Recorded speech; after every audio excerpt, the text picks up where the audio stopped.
ਦਿੱਲੀ ਦੇ ਮੁੱਖ ਮੰਤਰੀ ਸ਼੍ਰੀ ਅਰਵਿੰਦ ਕੇਜਰੀਵਾਲ ਅੱਜ 2 ਤਰੀਕ ਨੂੰ ਜਦ ਉਹਨਾਂ ਨੇ ਆਪਣੀ ਗ੍ਰਿਫਤਾਰੀ ਦੇਣੀ ਸੀ, ਗ੍ਰਿਫਤਾਰੀ ਦੇਣ ਤੋਂ ਪਹਿਲਾਂ ਉਹ ਪਹੁੰਚੇ ਰਾਜਘਾਟ, ਜਿੱਥੇ ਉਹਨਾਂ ਨੇ ਸ਼੍ਰੀ ਮਹਾਤਮਾ ਗਾਂਧੀ ਜੀ ਦੀ ਪ੍ਰਤਿਮਾ ਤੇ ਸ਼ਰਧਾ ਦੇ ਫੁੱਲ ਭੇਟ ਕੀਤੇ। ਉਸ ਤੋਂ ਉਪਰੰਤ ਉਹ ਜਦੋਂ ਉੱਥੋਂ ਨਿਕਲੇ ਤਾਂ ਉਹਨਾਂ ਦੇ ਨਾਲ ਕਈ ਹੋਰ ਵੱਡੇ ਲੀਡਰ ਮੌਜੂਦ ਸਨ। ਇਸ ਤੋਂ ਉਪਰੰਤ ਉਹਨਾਂ ਨੇ ਆਪਣੇ ਮਾਤਾ ਪਿਤਾ ਤੋਂ ਆਸ਼ੀਰਵਾਦ ਲਿਆ। आओ देखते हैं ਕੀ कहना है श्री अरविंद केजरीवाल जी का। दोस्तों, माननीय सुप्रीम कोर्ट ने मुझे 21 दिन की मोहलत दी थी। मैं तहे दिल से सुप्रीम कोर्ट का शुक्रिया अदा करना चाहता हूं, बहुत बहुत। उन्होंने चुनाव प्रचार करने के लिए मुझे ये मोहलत दी थी। 21 दिन कल पूरे हुए। अब यहां से मैं सीधा तिहाड़ जा रहा हूं। ये 21 दिन मेरे लिए बहुत विस्मरणीय है। मैंने एक भी मिनट खराब नहीं किया। रात दिन 24 घंटे देश को बचाने के लिए प्रचार किया। केवल आम आदमी पार्टी के लिए प्रचार नहीं किया, सारी पार्टियों के लिए प्रचार किया। बंबई भी गया, भिवंडी भी गया, हरियाणा भी गया, उत्तर प्रदेश भी गया, पंजाब भी गया, जमशेदपुर भी गया। जहां मौका मिला, जहां जिसने बुलाया, उसी के लिए प्रचार करने के लिए गया, देश बचाने के लिए। मेरे सामने देश था। आम आदमी पार्टी इंपॉर्टेंट नहीं है, आम आदमी पार्टी सेकेंडरी है, पहली हमारे लिए देश है। तो मैं दिल्ली के लोगों को कहना चाहता हूं, आज आपका बेटा दोबारा जेल जा रहा है, इसलिए नहीं कि मैंने कोई भ्रष्टाचार किया है, इसलिए कि मैंने तानाशाही के खिलाफ आवाज उठाने की जरूरत की है। इस प्रचार के दौरान एक सबसे बढ़िया बात यह हुई कि सारे देश के सामने प्रधानमंत्री श्री नरेंद्र मोदी जी ने यह कबूल किया कि उनके पास मेरे खिलाफ रत्ती भर भी सबूत नहीं है। हम कहते थे ना, जब भी हमसे पूछा जाता था कि भाई ये कह रहे हैं 100 करोड़ रिश्वत ली, 100 करोड़ रिश्वत ली, वो 100 करोड़ कहां गया? 500 से ज्यादा जगह तुमने रेड मार ली, कहीं 54 मिली हो, 58 मिली हो, 1 रुपया मिला हो, कहीं हमने खर्च किया हो, कहीं कैश पड़ा हो, कहीं लॉकर में मिला हो, कहीं स्विस बैंक में मिला, कहीं 54 नहीं मिली, तो पैसा कहां गया? तो एक टीवी चैनल के इंटरव्यू में उस टीवी वाले ने मोदी जी से पूछा कि प्रधानमंत्री जी, ये केजरीवाल चारों तरफ कहता घूम रहा है कि आपके पास उसके खिलाफ कोई सबूत नहीं है, आपके पास उसके खिलाफ कोई रिकवरी नहीं है, फिर आपने उसको गिरफ्तार कैसे कर रखा है? पता है प्रधानमंत्री जी ने क्या कहा? प्रधानमंत्री जी कहते हैं, मैं मानता हूं कि केजरीवाल के खिलाफ कोई सबूत नहीं है, मैं मानता हूं कि केजरीवाल के खिलाफ कोई रिकवरी नहीं है, क्योंकि केजरीवाल अनुभवी चोर है।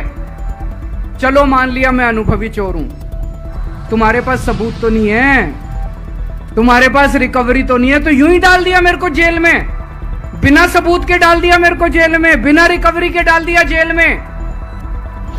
देश के इतिहास में 75 साल में सबसे ज्यादा बहुमत से आई हुई सरकार है। एक बार 70 में से 67 सीट, दूसरी बार 70 में से 62 सीट, 55% से ज्यादा वोट शेयर। इतने भारी बहुमत वाली सरकार के मुख्यमंत्री को आपने बिना सबूत के जेल में डाल दिया। यही तो तानाशाही है कि जिसका मन करेगा मैं उसी को जेल में डाल दूंगा, जिसका मन करेगा उसी को जेल में डाल दूंगा। और पूरे देश को मैसेज दे दिया कि अगर मैंने केजरीवाल को फर्जी केस में जेल में डाल दिया तो तुम्हारी तो औकात ही क्या है, किसी को भी पकड़ के जेल में डाल दूंगा। इसी तानाशाही के खिलाफ लड़ रहा हूं मैं, और इस किस्म की तानाशाही अपने देश को बर्दाश्त नहीं है। भगत सिंह ने कहा था ना कि जब सत्ता तानाशाही हो जाए तो जेल जिम्मेदारी बन जाती है। सबकी जिम्मेदारी है जेल में जाना, इसके खिलाफ आवाज उठाना। भगत सिंह के चेले हैं। भगत सिंह देश को बचाने के लिए, देश को आजाद कराने के लिए जेल गए थे। भगत सिंह देश को आजाद कराने के लिए फांसी पे चढ़े थे। हम देश को बचाने के लिए जेल जा रहे हैं। इस बार जब जा रहा हूं, मुझे नहीं पता अब मैं कब वापस आऊंगा। मुझे नहीं पता ये क्या करेंगे मेरे साथ जेल में, लेकिन मुझे कोई परवाह नहीं है, जो मर्जी करें। अगर भगत सिंह फांसी पे चढ़ गए, मैं भी फांसी पे चढ़ने के लिए तैयार हूं। मेरे शरीर का एक एक कतरा इस देश के लिए, मेरे शरीर के खून की एक एक बूंद इस देश के लिए, मेरे जीवन का एक एक पल देश के लिए।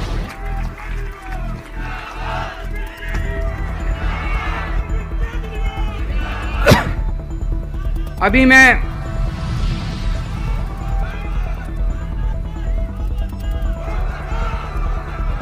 अभी राजघाट गया था सभी साथियों के साथ। महात्मा गांधी की समाधि पे हम लोगों ने श्रद्धांजलि दी। गांधी जी ने इस हमारे देश से तानाशाही का अंत किया था। वो हमारे लिए प्रेरणा स्रोत हैं। उसके बाद हम कनॉट प्लेस गए, हनुमान मंदिर, वहां पे हमने हनुमान जी के मंदिर में जाके हनुमान जी का आशीर्वाद लिया। 4 तारीख को भी मंगलवार है। भली करेंगे बजरंगबली, करेंगे कि नहीं करेंगे? बोल बजरंगबली की। इनका नाश करेंगे, तानाशाहों का नाश करेंगे। अपने को किसी व्यक्ति विशेष से अपनी कोई दुश्मनी नहीं है। अपनी दुश्मनी तानाशाही से है। तानाशाही बर्दाश्त नहीं है अपने को। तो 4 तारीख को भी मंगलवार है और बजरंगबली का मेरे ऊपर, पार्टी के ऊपर बहुत आशीर्वाद है, देश के ऊपर बहुत आशीर्वाद है। मैं प्रार्थना करने गया था बजरंगबली को कि हे बजरंगबली, मेरे देश को बचा लो। अभी कल एग्जिट पोल आए हैं, मेरे से लिखवा लो, सारे एग्जिट पोल फर्जी हैं, बिल्कुल फर्जी हैं। एक एग्जिट पोल वाले ने राजस्थान में टोटल 25 सीट है, उसमें 25 में से 33 दे दिए उन्होंने बीजेपी को।